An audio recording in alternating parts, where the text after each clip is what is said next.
years, DreamWorks has hidden away a movie so unbelievably cursed that they had to rework it so others wouldn't suffer its wrath.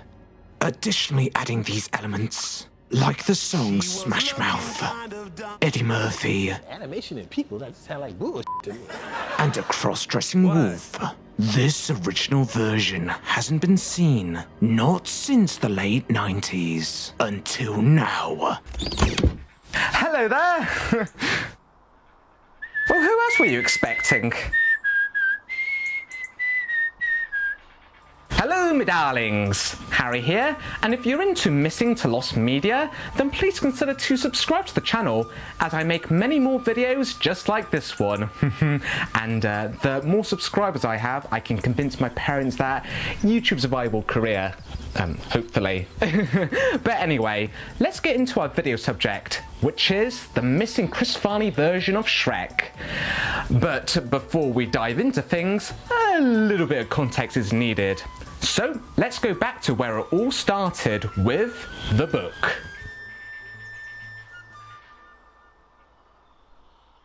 Shrek was a 1990s children's book written by children's author and cartoon illustrator William Steig. The plot follows the titled character, an ogre, who is booted off by his parents. But there's no matter. Fortunately for Shrek, being a foul creature, he's more than capable of fending for himself, as one of his repellents is, well, his smell. Nobody can stand it. Belching flames, swallowing lightning bolts, Shrek is virtually invincible. And he loves bringing on chaos. Through the fortune teller of a witch and the guidance of a donkey, the story concludes with Shrek finding his ideal match, a disgusting princess. Both of them are wed and live horribly ever after. The book was very much a subversion of the classic fairy tale tropes. In any other story, Shrek would have the ingredients to be the ideal bad guy to take down. Instead, the story is a retelling of a modern fairy tale, belonging in its own category, playfully having fun with the classic tropes. A year after the book's publication, Steig would find some financial success by selling on the film rights to producers John H. Williams and Steven Spielberg.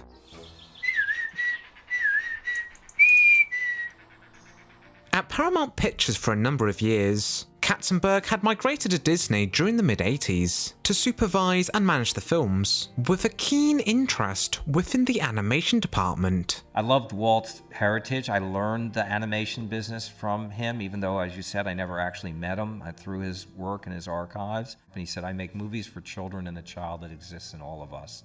At the time, they were being heavily downgraded, and even considerations to completely dissolve the branch off.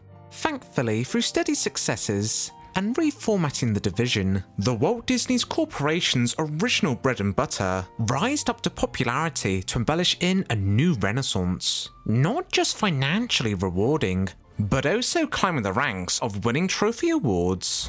The Oscar goes to Alan Menken and Howard Ashman for Beauty and the Beast. And earning a further appreciation from people that were beyond 6 or 9. I've seen Beauty and the Beast twice with my children. I'm going to be back for more very soon. It's a winner. I've always thought animation was such an incredible form and an art form, but I think for a long time, people didn't give it the credentials that it deserved. Head of the company, Michael Eisner, certainly appreciated the trophies, but saw it as no endgame. Katzenberg certainly had an endgame in mind, not to necessarily have one of his films win Best Picture, but had aspirations to be hired second to Eisner. Both of them had a great 18 years working relationship, although when things weren't going well, Disney President Frank Well could aid as the middleman for the working relationship. But unfortunately, in Easter of 1994, he died in a helicopter accident, a huge loss for the corporation. The relationship between Katzenberg and Eisner crumbled during that year, to a point where Katzenberg essentially had no future with Disney. One day after the company announced the resignation of Disney Studios chief Jeffrey Katzenberg. Katzenberg said he doesn't know where he's going yet. My greatest regret professionally, not that I got fired, it's how I got fired. There must have been a better way for me to go about separating. Just hurt by it, and it was hard. 8 days later, after getting fired, I started DreamWorks with David Geffen and Steven Spielberg, so I got over it in about 7.5 days.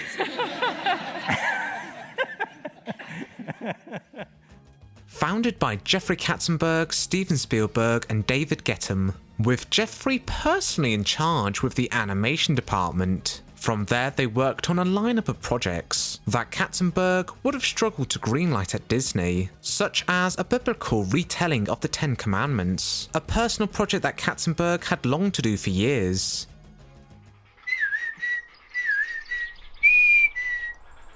But the Shrek movie was right there from the very beginning, as if there was any way to stand out from the competition, with the cinematic animation landscape largely dominated by fairy tale stories, then it would have to be the antiquated movie to make fun of those tales. One of the original conceptions was to make Shrek into a traditionally animated film, with possibly Bill Murray as Shrek and Steve Martin as Donkey, but penultimately Bill Murray, along with Nicolas Cage and Leonardo DiCaprio, gave a pardon on the project, but it was Saturday Night Live comedian Chris Farley who landed the role. Shrek was an overly joyful, charismatic character, perfectly emulating the comedian's persona, which Farley gave it his all. Sweating and exhausted at the end of each recording session, the crew did find him quite exhausting to work with, but hey, he was a funny chap. Enough said.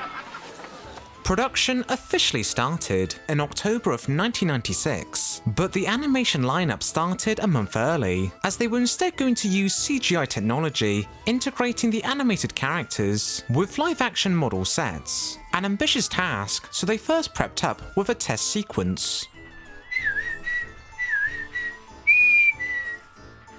Shrek is a teenage ogre who's reluctant on following the family business of scaring people, but instead he longs to help and befriend individuals, and has aspirations of becoming a knight. To prove his worth, he goes on a mission for Lord Farquaad, to rescue Princess Fiona for Lord Farquaad to marry. Along the journey, he's accompanied with a donkey, named, Donkey, who's now played by Eddie Murphy. Once they rescue Fiona, played by Genevieve Garotalo, she's extremely sour and bitter, a sheer contrast on Shrek's bubbly personality. But along their journey, somehow between the two of them, a romance may be blooming.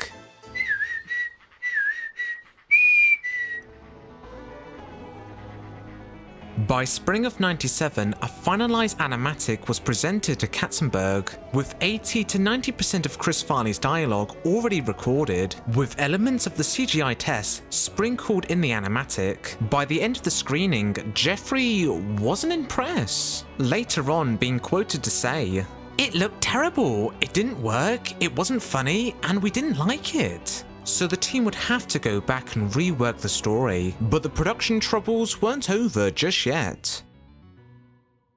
Ladies and gentlemen, about an hour, I guess, before we taped tonight's program, we heard very sad and upsetting news. We found out that Chris Farley died. In December of that same year, Chris Farley had passed away due to a consumption of a drug overdose, with Chris Farley unable to do any new additional voice recordings on what was already a non-flattering movie to begin with, meaning that now they would have to rework the whole story, as the film was essentially tailor-made for Farley. A new individual that was hired on to direct the picture was Vicky Jensen, who had just come off the production of The Road to El Dorado. Watching the Chris Farley version of Shrek, unlike Katzenberg, she was much more enlightened of the working reel, but agreed that some tweaks could be done. The film was having tonal contrasts. It could be hilarious with humour on akin to Ren and Stimpy, but on the other hand, it would clash with the adventurous tone. Both of these aspects couldn't work simultaneously, so it was decided to drop the adventurous side, in favour for a more comedic film. This stance, the team felt that Shrek was more humbling and relatable as a character. From the words of Aaron Warner, for when the last piece of the puzzle finally fit in. Once we worked out the opening scene with Shrek in his outhouse, we had a clear idea on how to approach the comedy and what we were trying to say. We were all brought up listening and reading fairy tales, but not many on our team could really relate to them. With Shrek, it was really the comedy that drove the whole thing. And we were lucky enough to have possibly the funniest group of storyboard artists ever assembled.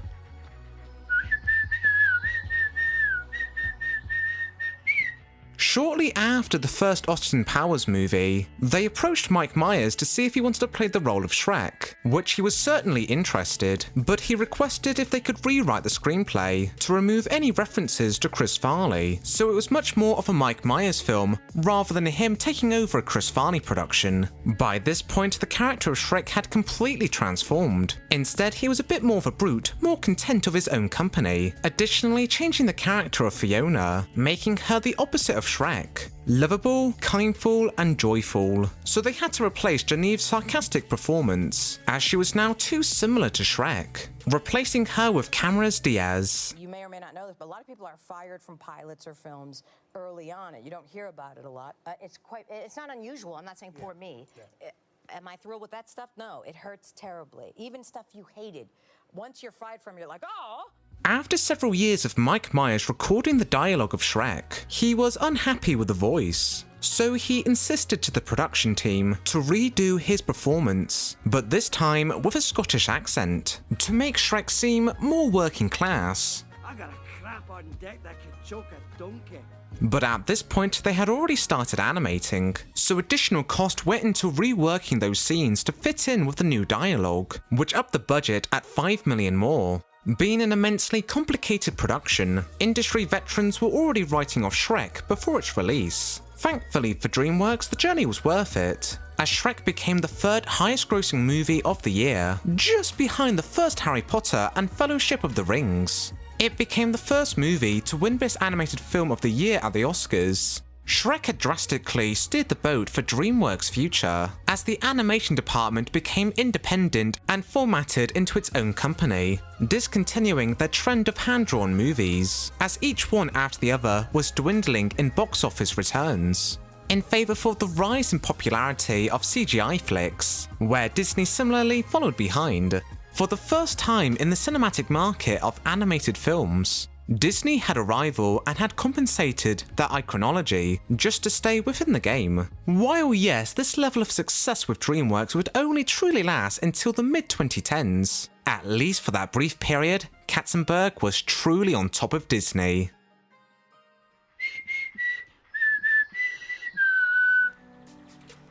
Very little of the Chris Farley version of Shrek have reappeared. According to the director Vicky Jensen, both versions were extremely tonally different, with the Mike Myers Shrek sharing only 2 sequences conceptually from the original, being on the conversations between the onions and the campfire, the latter of which was uploaded on Vimeo Pro by DreamWorks developer John Garbett. People see me and they go, "Ah! A big, stupid, stinky, smelly, ugly ogre! I'm so scared!" And they judge me before they even know me. Currently, this upload is the only way to hear Chris Farley's original dialogue. Elements of the test animation from 1997, nicknamed Feel Good, its assets and fragments, has spontaneously reappeared online. A YouTuber by the username Uncle Porksums had collected a number of images of the storyboard, within variation of quality, to recreate the sequence. In 2014, one of the original animators had sold a scan model of Shrek that was used in the Feel Good test. The seller had provided some screenshots of the animation, but was unable to find his video copy of the footage at the time of the auction. A VHS copy is likely still out there in private hands.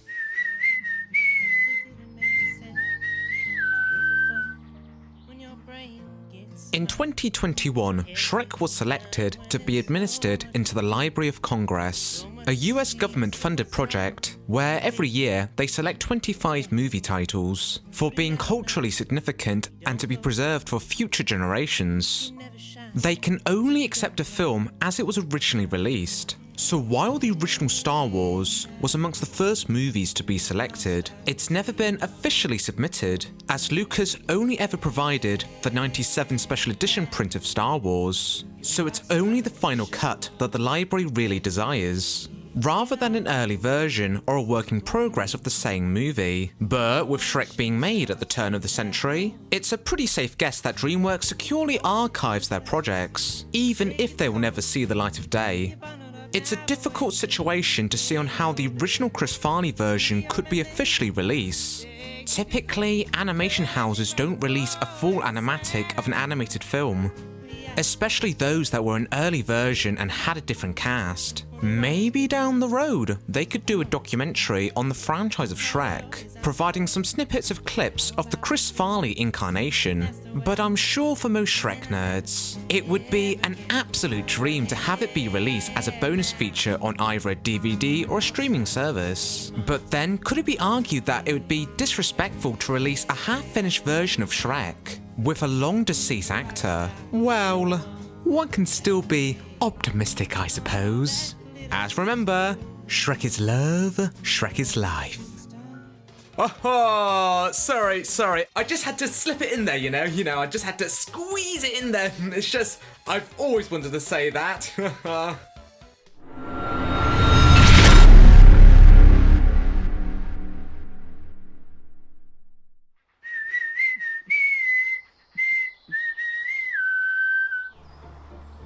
The main production began in the Halloween season of 1996, but the animation development started in September, a month early, as the crew were devising to make the film in not just CGI animation, but utilising motion capture technology for the characters of the story to be animated. The world that the story was set in, the backgrounds were going to be created by photographing model sets. The test was handled by a small computer animation development group called Propellerhead, made up with 4 individuals: Lauren Summon, Andy Weisler, Rob Littman, and eventual director of The Force Awakens, J.J. Abrams. The modelling for Shrek started as a clay sculpture based on the drawings and concept designs by Mike Ploog. The sculptures would later be scanned and rendered and made into the final CGI models. When it came to Shrek's motion capture, to more authentically create Shrek's big bulk, the crew had made the fat capture harness for the live-action actor to wear and perform in. The sequence that was being developed was nicknamed Feel Good, as it's a song that Shrek sings to himself at the beginning and ending of the scene. While Shrek is strolling down the city at night, a mugger jumps down with a harness on his waist. Shrek, unfazed by the mugger, plays around with him, grabs him by the neck, and with the force of the elastic bungee, he stretches the mugger down and lets go, flinging the mugger high into the air. After this mini exciting episode, Shrek strolls on, resuming singing Feel Good. It's reported that Tom Kenny actually played the role of the thief. The final test animation clocked in at about 45 seconds. It seems possible that the animation test is only loosely and is much more shorter from the scripted and animatic scene. When the storyboard assets / script became partially available online, a YouTuber by the name of Uncle Porksums did a recreation that runs for about 2 minutes and 23 seconds, exceedingly longer than what's reported on with the animation test. This test was shown alongside the animatic in spring of 1997 to Jeffrey Katzenberg, who was not amused by either reels, saying, I quote, "It looked terrible, it didn't work, it wasn't funny, and we didn't like it," unquote. Thus it was back to the storyboard on refixing the film.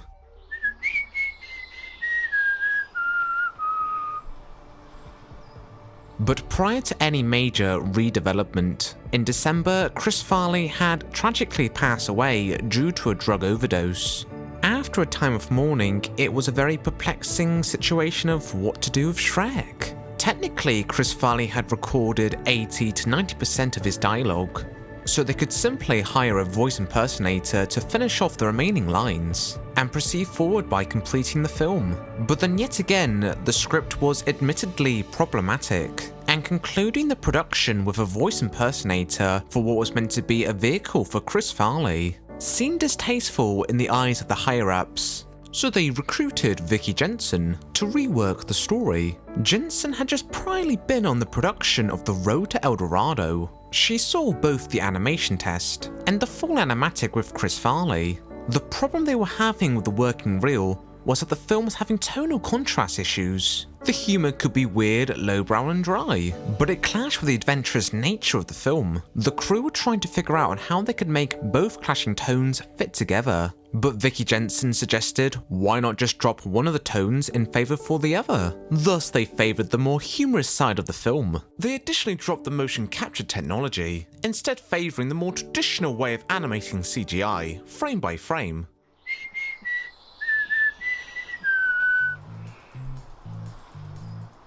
As we all know by now, Mike Myers was the final voice of Shrek, although for the first couple of years on the production, he did the voice of Shrek in his natural voice. But late in production, he thought it'd be more delightful for Shrek to have a Scottish accent, to give Shrek a bit more depth with his character to make him seem more grounded and working class. Although this would mean that they would have to re-record all his lines, and would have to rework and reanimate already fully rendered and completed scenes. This was a nightmare for DreamWorks, as the cost for the readjustments came to $5 million. Mike Myers has always denied this story.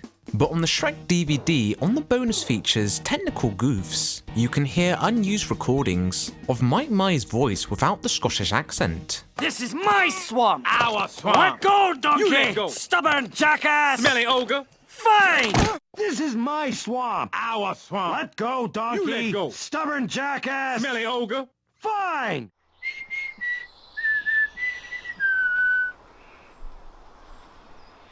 2014 to 2015 was a greatly fortunate year for Shrek media rediscovery. The biggest one in particular was the original animatic for the campfire scene, uploaded by DreamWorks developer John Garbett on his Vimeo account, before later on being re-uploaded on YouTube and widely shared from there. But there were several online auctions listed on WorthPoint, providing us not only a tantalizing glimpse of this version of Shrek, but some small snippets of information provided about the creation of the test footage, as we know the length of the test footage, and the team that were involved with making it. Additionally, thanks to an eBay listing of the original scan maquette of Shrek, the seller had provided some screenshots of the actual animation test. Additionally, they noted in their description that the screenshots were the only bit of the test they could currently find, so they may very well still have the original animation test somewhere in their house. At the same time, there was another listing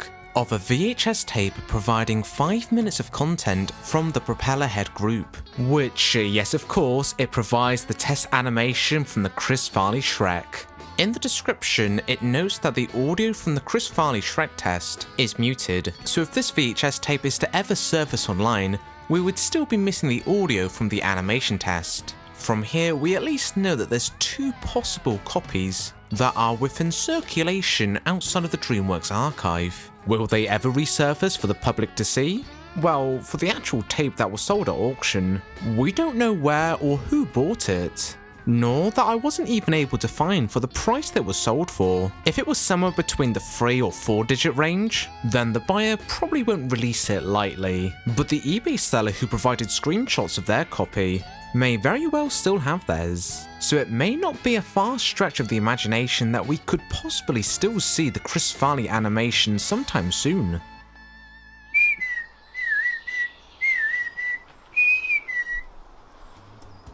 Alongside their recreation of the feel-good test, the YouTuber Uncle Porksums additionally did 2 other recreations of surviving storyboards. One of the sequences involved Shrek and Donkey confronting 2 twins. Their roles appeared to be that of the fortune teller as seen in the book. This character ultimately went unused and never appeared in any of the movies. But the fairy godmother, as seen in the second movie, was a very loose inspiration from this original character.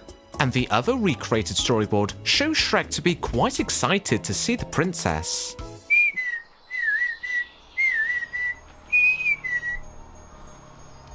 As many animation fans are most commonly aware of, Shrek undeniably left a huge impact of that industry, cementing the usage of CGI to be a Western animation standard for the industry, so it's somewhat backwards to think that Shrek was intended to be a traditionally animated film in early development, but it entered early pre-production in 1994, a year before the first CGI movie, Toy Story, so the 2D aesthetic was the industry standard of its time. Aside from knowing that Bill Murray was idealised to be Shrek and Steve Martin to play Donkey. There's scantily little information about this rendition of the film. Close to the same time with the other auctions, some conceptual designs, drawn on a free peg animation paper, additionally went up for sale, giving us our only visual look on what this rendition of Shrek could have looked like. It looks like they try to make him look more sweet and endearing, compared to that to the motion capture test, as he looks, well, a bit fearful. But then yet again, the CGI model does look closer to the book illustrations. Seems like the final Mike Myers design had taken the best from both worlds.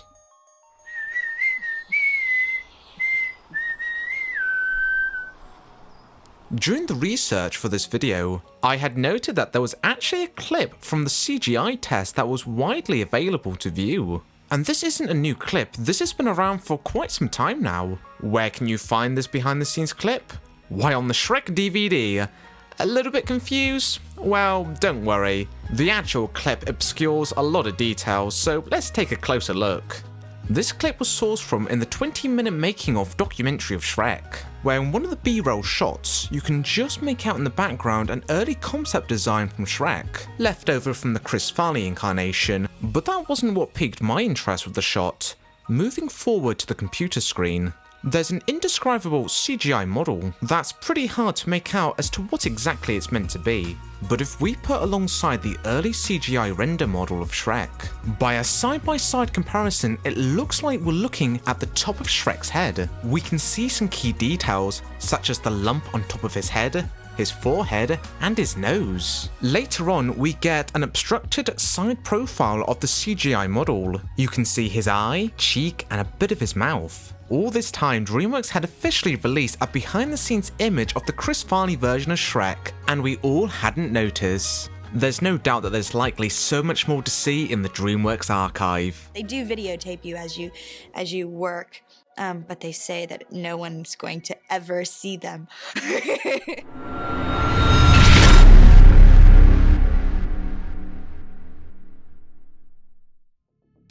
On the 30th of July of 2022, user of the Lost Media Wiki, Dingle Manboy, located a Vimeo account that belonged to a former DreamWorks employee that worked with the company between 96 and 98. He had uploaded a show reel where the first several seconds displays several sped up animations that he was involved with. Taking a look at the one on the far left, it is the Chris Farley test footage. Now, while it's not necessarily the final clip we've all been looking for, slowing the footage down and looking at it frame by frame, we can now precisely break down as to what shots are contained in the final test footage, currently giving us our best insight to what it is as a whole. And fairly soon an avalanche of rediscovered Chris Farley Shrek content had came to the limelight. My most well-known video content are my Shrek documentaries. I receive quite a number of DMs on my social media accounts regarding about the lost Chris Farley version, and I do humbly appreciate on viewers keeping me up to date on the search. But on August 2nd, a Twitter user by the name of Maximo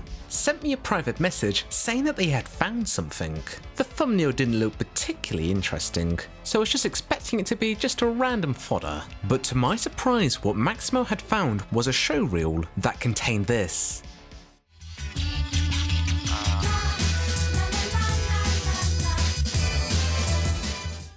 4 seconds of the Chris Farley test animation. To say if I was excited would be an understatement. I was generally ecstatic of what I was seeing. At the time, the video was only at roughly 70 views. 2 thumbs up, counting myself. It was so surreal to even think that I was only part of a small number of people that had even saw this clip outside of DreamWorks from the 90s.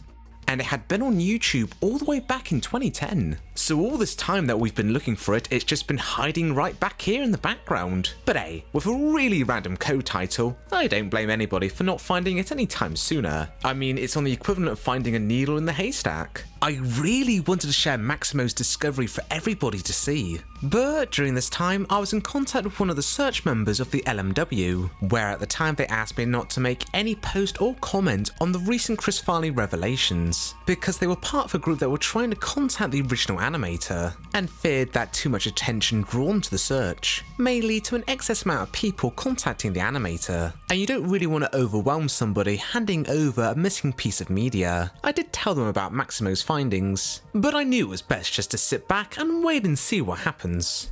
And hey, it was the perfect time for me to relax as I was going on a cruise, heading off to Norway if any of you were curious. But I prepared a small little YouTube short, just giving a quick update on what Maximo had found. I was planning to post it if there was anything that was ever discovered while I was away, and that's exactly what happened. Reddit user Hotter Cooler, in association with their mate Accomplished World 823, were able to locate not only the previous mugger shots, but had found another showreel with additional footage. This showreel shared the same shot of Shrek smiling, but it goes on for an extra few frames. But the new stuff was a clip of Shrek dancing. Out of the roughly 10 seconds of the Chris Farley test footage that has been rediscovered, the dance shot is the longest by far, contributing about 5 seconds. So let's now do a breakdown of what we have. Prior to the clip's uncovering, we knew that the test animation was about 45 seconds long. YouTube user Uncle Sporksums did a recreation of the Feel Good test, but directly sourced from the original script and storyboards, or at least what was partially available. That ran for about 2 minutes and 23 seconds long. I made the speculative guess that the test animation was only more loosely based on what was initially scripted, and now that we've got enough resources to piece together the timeline of what happens in the test, I think that might very well still be the case. The moments that appear to be missing from the Uncle Sporksum's recreation is the mugger making no shy comments about Shrek's mum, leading to the ogre getting rather defensive. Now there's a chance that it might be still there in some small capacity, as for a few seconds we've got Shrek looking really angry. But the two previous shots before Shrek's anger turns into an unnervely smile is one where he's laughing, and then the second previous is where he's got the mugger by his throat. The next time that we see the mugger within the rough timeline that we've conjured up is where he's flinged into the air. From what we can see, there doesn't appear to be enough pause for the mugger to throw in some kind of insult to Shrek, as well as Shrek's ability to breathe fire is not here as well. But hey, we still haven't got the full thing yet, so you never know. Now, according to the VHS listing on WorthPoint, that the test concludes by seeing some behind the scenes facial rigging, and in the sped up showreel version, we do get the luxury to see the unrendered models. Although a small behind the scenes clip that doesn't appear to be here is that WorthPoint describes on seeing a session of the Fat Capture harness, the motion capture suit for Shrek. That's still completely absent in this showreel, so that's still something to find. Two of the most exciting things of this uncovery is that, number one, we finally have a good look at the rendered mugger, but the second most significant thing is that we finally have moving footage of the test. A step closer to have a taste of the flavour on what the original Chris Farley Shrek could have looked like. Now, of course, we're all very familiar with the final Mike Myers Shrek that ended up in theatres, so I think there's always going to be a little bit of bias on how we personally envision Shrek. I've certainly seen a lot of comments referring to this Chris Farley version looking extremely creepy, especially in movement. And yeah, I certainly wouldn't disagree that this rendition of Shrek doesn't exactly look the most humbling rendition of the character, but trying to look at it from the middle, we've only ever seen the CGI render model of Shrek when he's meant to look rather intimidating. I mean, maybe we may very well have the same opinion of the Mike Myers Shrek if we only ever saw images from that rendition of the character looking rather creepy himself. So maybe if we saw another angle of the design, in a more sincere and sweet moment, then it may very well help us to give us a better idea on how the character design could work for a full feature film. But in saying that, the proportions of the mugger model, who I'm presuming is meant to be a human, has a very stylized look. Pointy nose and ears, overblown eyeballs. I kind of wonder if the other humans envisioned for the movie were going to have some kind of oddball design. I took a look again at some of the leaked concept art we've got of this version of Shrek. With the exception of the look from Fiona, Donkey and the other characters have wackedly weird proportions to their design, unlike the final movie where they're not as nearly as cartoonish. But putting aside if the cast would have looked all that flattering, let's look to see on how the models move. I've mentioned quite a number of times now on how they utilise motion capture technology to bring to life the performance, but they also did some frame-by-frame CGI animation in the more subtle details such as facial expression and minor limb movements such as fingers. At least as far as I can tell, there didn't appear to be too many motion capture shots. The last shot of Shrek doing his dance seems very likely to be a mocap shot, but all the animation styles blend quite well with each other. As unflattering as the mugger may look, I will definitely applaud the execution of the squash and stretch animation. In fact, it may very well be one of the most early examples of CGI animation achieving something so wacky and cartoony. From the brief snippets we've got, there was nothing particularly uncanny about any of it. Excitingly, the same guy that was able to locate the first sped up showreel, Dingle Manboy, had stumbled upon another animated showreel, which displays another early CGI render of Shrek, dated to be made in 1998, a year after Chris Farley's passing. Very shortly afterwards, YouTube user Quandale uploaded a full clip of one of these test animations, and it actually contained some never before heard Chris Farley audio. No! I'm an ogre! You know, grab your torch and pitchforks! Doesn't that bother you at all? Nope. Really? Really. Suit yourself. While it might not be the full feel-good test that we've all been searching for, at least now we've got a completely full animation test in our hands. And we've additionally had some early Donkey audio that's resurfaced. I'm free! I'm free! I can't believe it! Thank you so much, you don't know what you've done for me! The CGI model of the horse is not an early rendition of Donkey. According to the animator's website that this was sourced from, it's an early CGI asset from the later DreamWorks 2D movie Spirit, but the voice is definitely from Donkey and an earlier version of Shrek. Just place that as a rough audio track. As well, in the script trading community, they've been trying to track down and see if they can find any early drafts to Shrek that would have been related to Chris Farley. Some rare scripts are usually restricted to only being in very small circles, so while it does make it difficult to ascertain the full narrative as to what's available out there, from what we do understand, 13 drafts were written before Chris Farley had passed away, and that we know that a second draft of Shrek was sold at an auction many years ago, but whoever does have it has not come forward as of yet. Now, will we ever find the feel-good test in its entirety? Or uncover anything more? Well, your guess is as good as mine, I'm afraid. But hey, you can never predict on what can be around the corner. For now, let's applaud on the tantalizing glimpse that we have.